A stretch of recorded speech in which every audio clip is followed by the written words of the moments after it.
Good afternoon, gentlemen. Let's try this again. Good afternoon, gentlemen. Good afternoon. Much better. Again, thank you for having me. My name is William Wagstaff. As the young brother said, I'm a trial attorney and I represent the city of Mount Vernon. I do mostly personal injury defense, defend the police, defend the police, but I do also train the police to try to improve the relationship between the city of Mount Vernon and the police department through civil rights defense and general litigation. So I'm going to start, and you should have, hopefully all of you have already gotten a copy. I'm not going to do any of the fancy PowerPoint. I'm old school. I'm a 33-year-old old head. Even when I try cases, I don't do all of the fancy. I'm old trial district. Everything is old school, so bear with me. First, we're going to talk about your hygiene. And if we're going to have a discussion about your style, we're going to have a discussion about grooming. The first thing that you need to talk about is your hygiene. Unfortunately, I meet a lot of young brothers and they still have the coal in their eye, crust on the lips, hands are ashy, nails are dirty.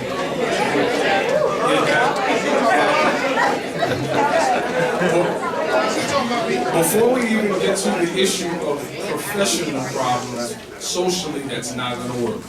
No woman wants to kiss you with chapped lips. Nobody wants to be in your face with hot breath. Those are all no-nos. So we need to start there. That should be the first thing that we're doing when we wake up in the morning. You should be brushing your teeth twice a day, at a minimum. Let's get the floss going, because you're flossing. No yellow teeth. Mouthwash. You want to clean your tongue. Hot breath comes from your tongue. You should be cleaning your tongue every morning. Make sure that your nails are done. Anybody that tells you that the true measure of a man is somebody that has rough and dirty hands is lying to you. That is an old myth. It is okay to have your nails trimmed and have them clean, because when people are shaking your hands, these are some of the things, as Dr. Walker already said, people are making observations about you when they first meet you. They're looking at your appearance, they're looking at your hands, they're looking at the way that your facial expressions and everything matters. So these are all things that you need to be thinking about before we even get into how you're going to dress. With your grooming etiquette, you should have a haircut. You should have your hair brushed, just rolling out of bed. Even if you're going to the store, every time you leave your home, you are representing yourself, you're representing your family, you're representing any organization that you're part of, any team that you're on. Every time you are somewhere public, you serve as a representation of them, and you should be mindful of that in your appearance. Now, cologne. Every cologne is not for everybody. We all have different body chemistry, so just because it smells good on your dad or it smells good on your brother doesn't mean that it's going to smell good on you. So do not bathe in the cologne. Do not spread it all down yet, that's unnecessary. When you leave the room, for the next 35 minutes, everyone that walks in and out of that room should not know that you've been there. So first, make sure that it smells good. Put a little bit on your wrist and see how it works with your body chemistry and the oils of your body. Then proceed to put a few sprigs on. But please do not bathe in the cologne. It costs too much money to just pour it all over your body. And I'm sure that your parents do not want to keep buying cologne after cologne because you're wasting it. Now, I noticed with some of my Kappa Leaguers that under your dress shirts, when you do wear a shirt under it, it is a logo t-shirt. That is an absolute no-no. I shouldn't see NYPD or fire department or your basketball team logo under your dress shirt. Under there should be either a tank top or a plain, and this should be white. Not brown, not yellow, this should be a plain white, and preferably this should be a crew cut so it's not showing through your shirt. So when you have your jacket off, that the only thing that you're going to see is a short sleeve shirt under it. You're not going to see the logo of something else under it. Also, it absorbs your sweat.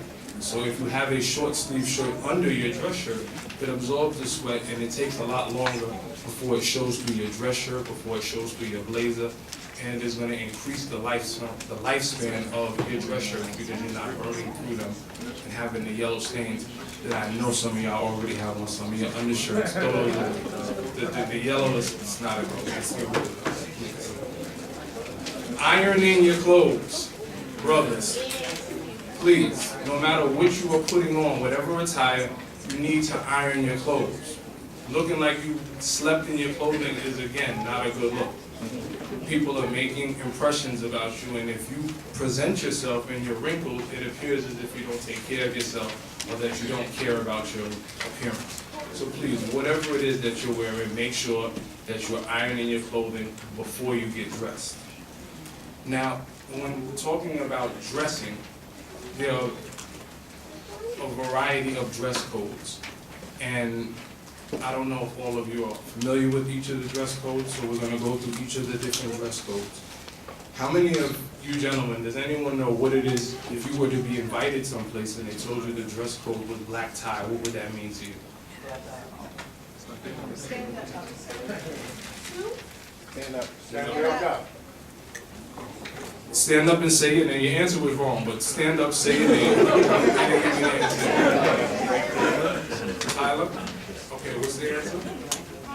What was your answer to black? No, that's incorrect.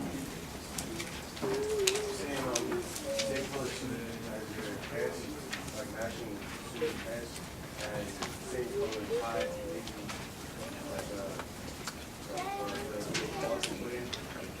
Pocket square?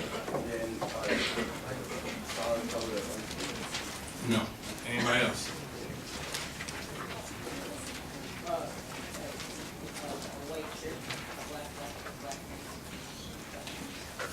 That would be black tie optional.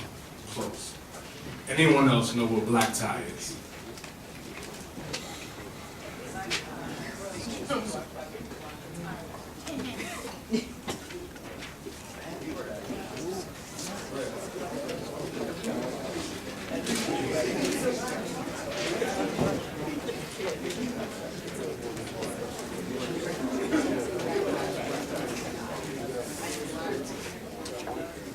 Black tie, gentlemen, is a tuxedo.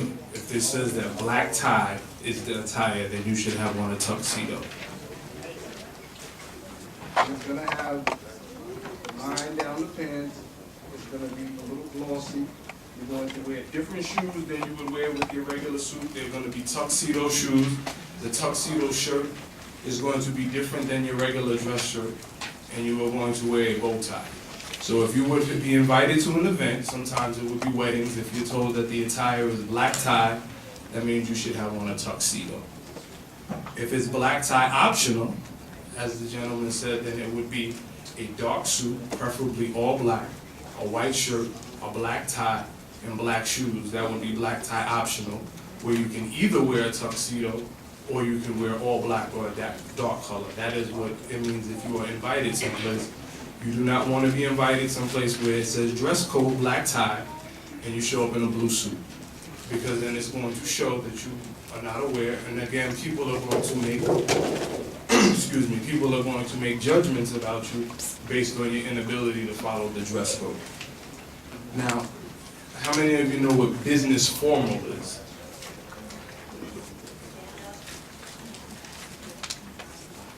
Don't be scared because you didn't know what black tie is. Don't have your confidence.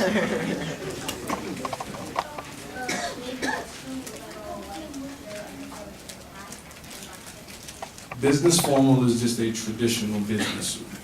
Now, some would consider business formal to be three pieces, which you can do. You could do a three-piece.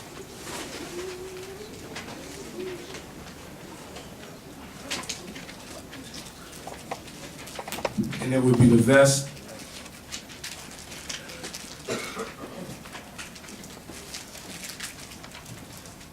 in addition to the suit. This is actually a double-breasted vest, which is something that I actually care for, double-breasted, but that would typically be your formal. This is something that you would wear if you're going on a business interview. Business formal is what you wear when you're going on an interview, whether it's for your internship, when you're going for a job.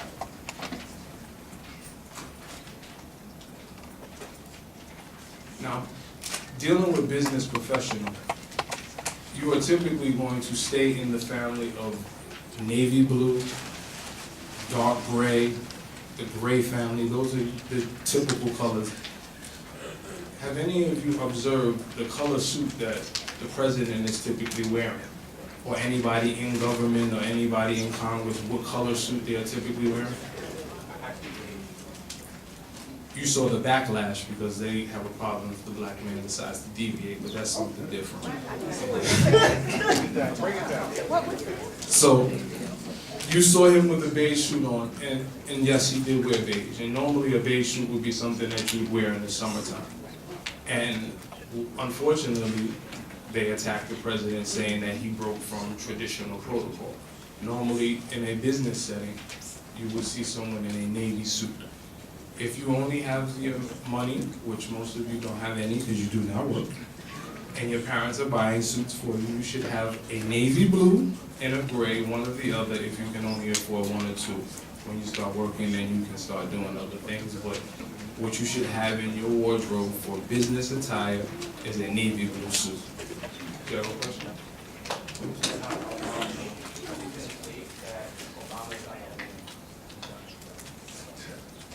That is a correct observation. So why do you think that they made so much of a fuss about it?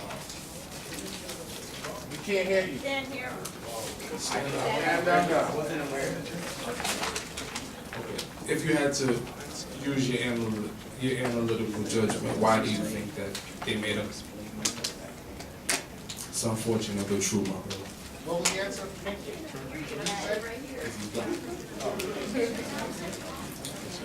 Now, when dealing with suits in general, do any of you know what size suit you wear or what shirt size that you wear?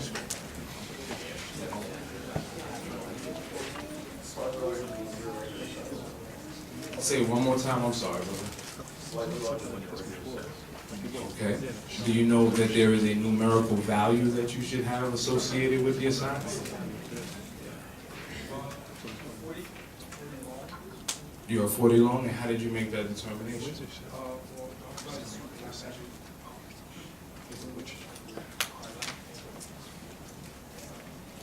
With this? Now, how many of you know how to measure for your neck size? Stand up. Why don't you show me? Why don't you come show me? You said, pick someone that you can, whose neck you can measure, and show me how you would measure someone. You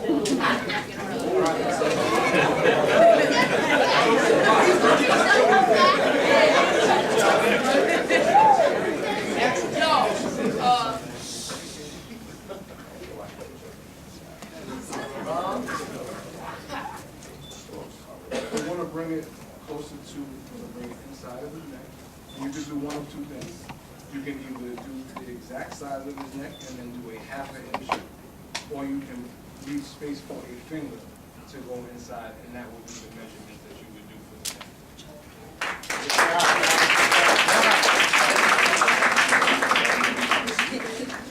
neck. Now you said that you were a 40. Do you know how you would arrive at the number 40 when determining your jacket size? It's with this. Not really that much, it's with this, but do you know how? You can do it around the waist, around the chest area. The size in your jacket is your chest size. So that 40 represents your size, the circumference around your chest. When they're doing your shoulders, they were trying to take into consideration how long your arms are and the length of your shirt. You're long because the traditional dimensions on a 40 jacket are going to be shorter than the length of your arms. So that's why you would be a 40 long, because they've measured your chest, but the traditional dimensions for a 40 sleeve are a little bit shorter than what you would wear. So to measure for your shoulder, you're going to start in the middle of your back and then go down the arm, extend the arm this way, and then the back to right here to your wrist. That's going to be the size of your shirt. You want to be comfortable where you can lift your arm. That's how you would take the measurement of your shirt size. Now, once you've purchased the suit, one of the other things that I observe often, and it's not just you guys, young men, I see grown men that do this as well, the tags that are on the suit is not a decoration, that comes off. That's only there to let you know what size it is, so when the retailer is selling it, they know who the brand is. It's not a snapback, it's not a fitted, you take that off. On the back of the jacket, there are vents. There's usually stitching there. You remove the stitching in the back of the vent. In the pockets, there's usually closed pockets. You remove the stitching there. There's usually something here where your pocket square would go. You remove the stitching there. You should not have any remaining stitches or anything else on the suit when you're ready to put the suit on. When you go to a tailor, you should know what they're asking you, because they're going to ask you how you want the suit to be tailored. They're going to ask you, do you want your pants to be full break, half break, or no break at all? Does anyone know what that means when you're talking about the break in your pants?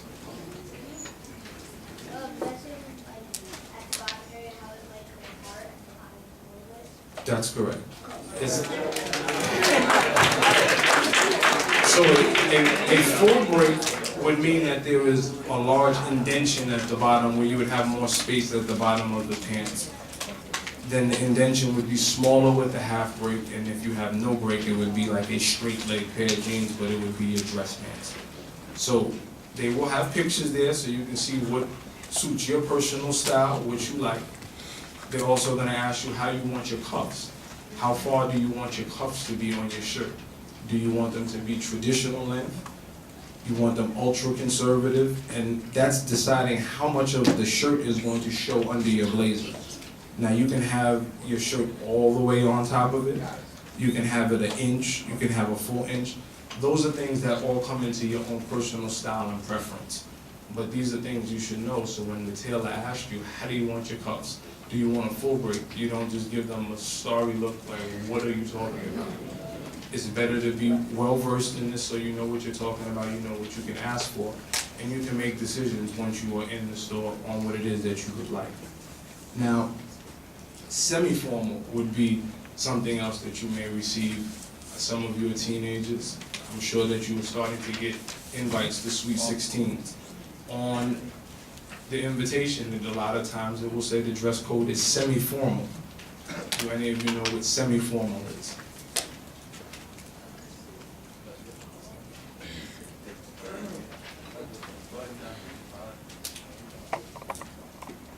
Close. He said a button down and a tie. He's close.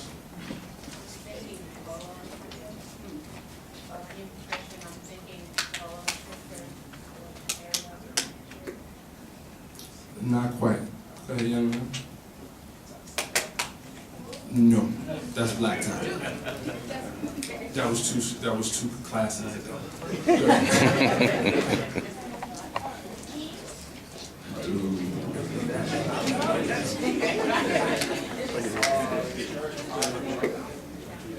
One more thing that you're missing. Blazer. So semi-formal is going to be a shirt, tie, and a blazer. Now the distinction between professional dress and semi-formal is you can take a little bit more liberties with semi-formal as far as your choice in colors, your choice in tie. You can do a bit more as far as accessorizing. If you want to do something with the lapel flower, you want to do something with a funky tie, with the pocket square. These are things that you can do because it's a social setting. So it doesn't have to be as conservative as the straight blue, white shirt, red tie. Semi-formal is similar dress, but you can then, if you wanted to do a blue blazer with, say, gray slacks, you don't have to have a uniform colored dress outfit. That would be semi-formal. That would be what would be appropriate for semi-formal. How about business casual?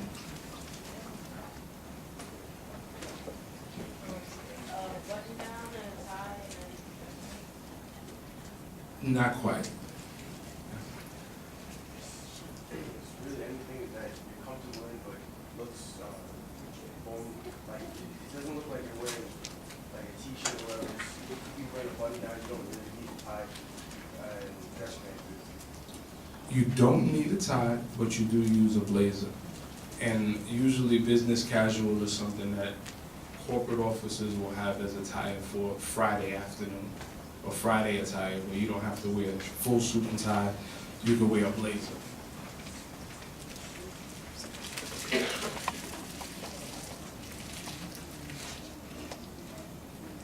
So I would wear a blazer like this with some gray slacks, a white shirt, and then maybe a pocket square. That would be business casual, where you still look the part. A lot of times it's as simple as taking a tie off. You can transition from being in business attire, then transitioning into business casual. And then regular casual, again, you still want to be neat. That would be, jeans and a button down, jeans and a sweatshirt, but it's not a thermal. It's definitely not pants sagging. Any of you that think that sagging is cool, it's not. It's not cool. It's something that I hope nobody is doing, but that does not fall within the protocol of the way young men with futures such as yourself should be dressing. Don't follow the trend because it's not cool. Now, when we're talking about all of these attire, you gotta have something on your feet. And the shoe game, brothers. LeBrons do not go with the suit. Jordans don't go with the suit.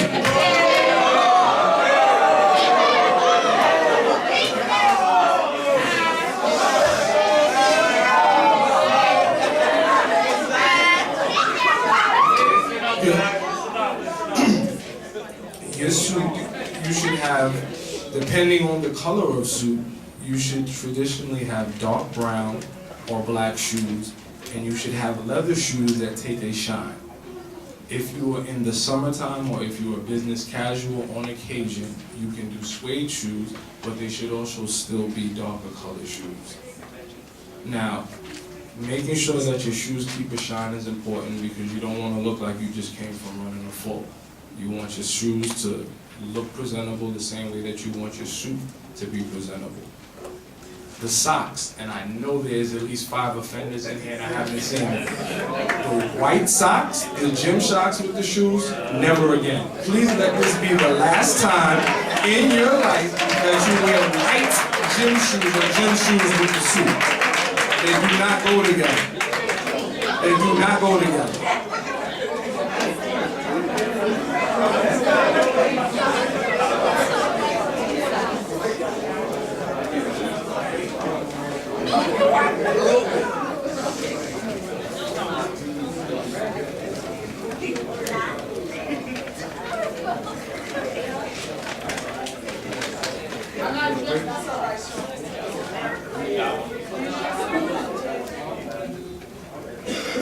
If you decide that you want to wear funky socks, you can wear funky socks.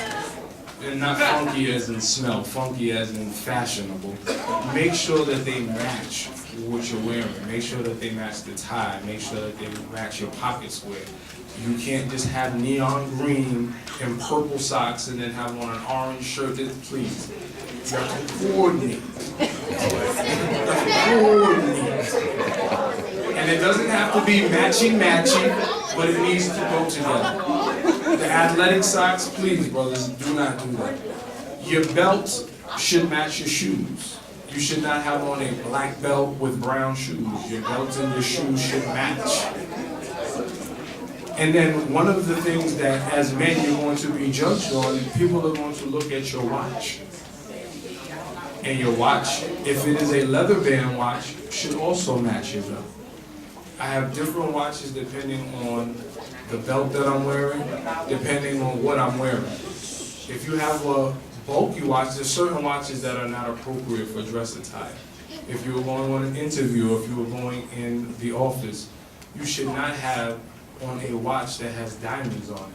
This watch that I have on has diamonds. I would never wear this in a professional setting. I can do that because I'm here.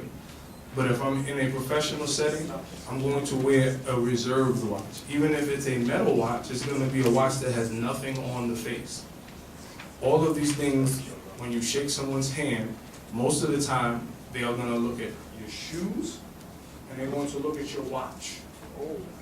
And these are things that are very important, and there are side conversations that will take place if you have on a big goofy watch and you're in an environment that does not call for that. So be mindful of it. I want this back. I'm going to pass around 2 watches that I have that I use interchangeably, a black leather watch, the gator band, and then a brown leather watch.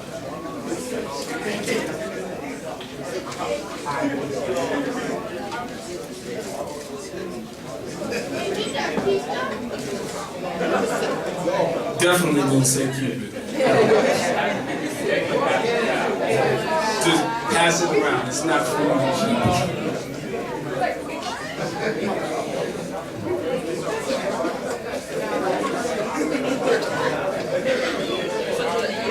Now, I know that a lot of you have the wristbands, the wristbands, the Live Strong, the hyper bands. That's not appropriate when you're going on an interview. Any of the strings and anything like that, those are not items or accessories that you should have on when you're going for an interview. There is certain interview etiquette. First and most importantly, with your attire, the trendy cuts that Damien was showing you, that's not going to work in an interview. You want a conservative look. You want to make sure that you're well groomed, either freshly shaved, or if you have facial hair, when you have it, that it's trimmed and it's not all over the place, because these, again, are things that people are making decisions based on. You want to make sure on a business interview that you're in a dark colored suit.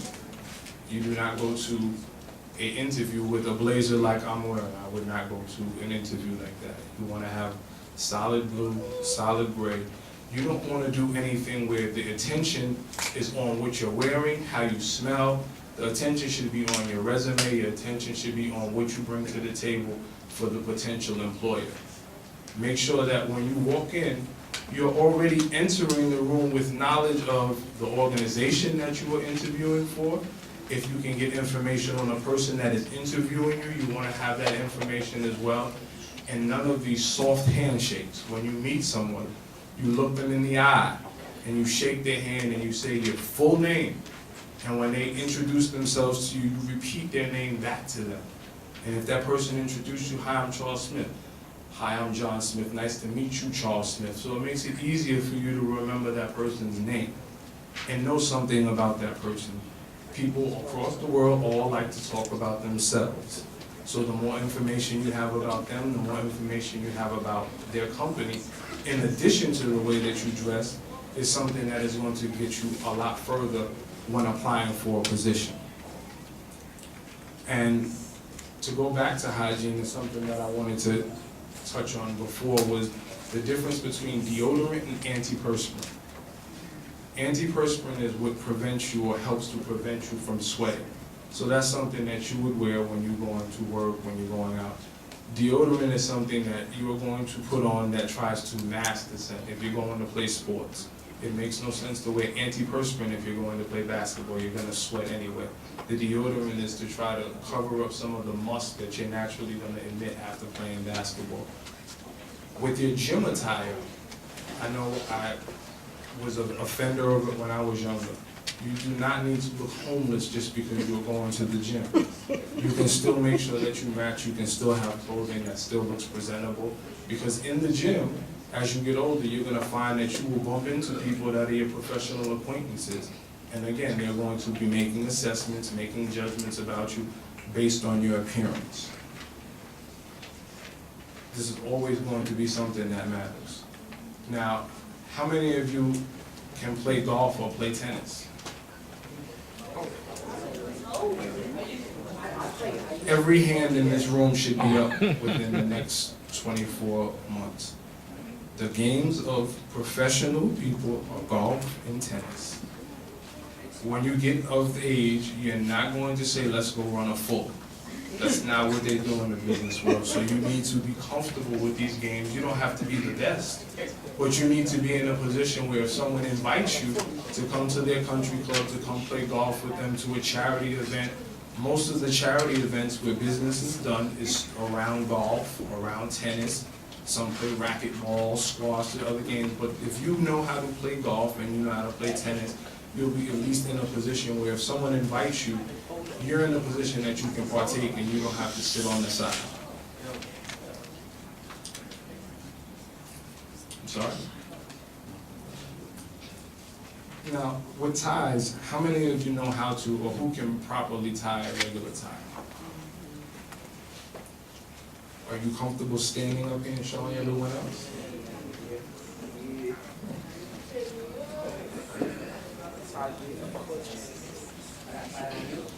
You tiring yourself.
You gotta work with it a little bit, but you got the way to tie it.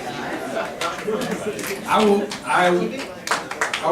will recommend that they give, no, definitely not. I will recommend they give 3 extra tickets to anyone that can tell me what type of knot that was that he just tied.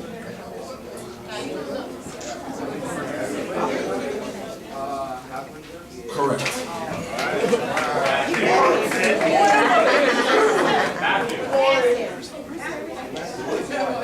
All right, brothers. In closing, in all seriousness, throughout the day, you guys have been given a lot of tips about grooming, a lot of tips about the way that you need to present yourself.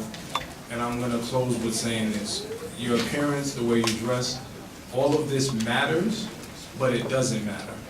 And what I mean by that is it matters because unfortunately people are going to make judgments about you based on the way that you dress.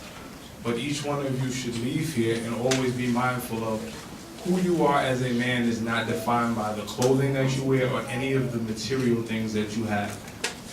Regardless of whether you have the top designers or if you have clothes that come from secondhand shops. All of you are young kings, and don't let anyone tell you anything different. Don't let any of your peers, don't let the media, don't let anyone tell you anything different. The clothing is just something that people are going to make judgments on, but always know in your heart who you are and know that you matter no matter what you're wearing. All right, brothers?